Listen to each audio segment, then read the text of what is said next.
Hello viewers, সবাইকে অনেক অনেক ধন্যবাদ আমাকে এতটা পরিমাণে ভালোবাসা ও এতটা সাপোর্ট করার জন্যে।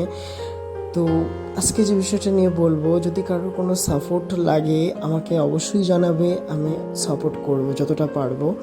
তো যে বিষয়টা হলো এটাই যে দেখো, প্রত্যেকের লাইফে কিছু না কিছু করতে হলে স্বপ্ন থাকা অবশ্যই দরকার। স্বপ্নটা একটা স্বপ্ন তৈরি করো, আর সেই স্বপ্নের পিছনে যতটুকু পারবে, নিজের যতটুকু পারবে ততটুকু দাও।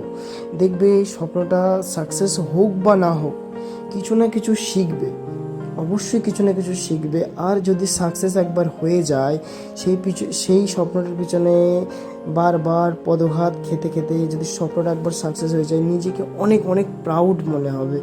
তো কিছু তো জীবনে করতে হবে, তাই না? তো কিছু করতে হলে একটা নিজের লাইফ নিয়ে ভাবতে গেলে তো সেটা একটা দরকার। স্বপ্নটা অবশ্যই জরুরি। একটাই মেসেজ দেব এই ভিডিওতে, দেখো লাইফে কিছু না কিছু করতে হলে একটা স্বপ্ন কিংবা একটা গোল, একটা টার্গেট অবশ্যই দরকার। ভালো থেকো।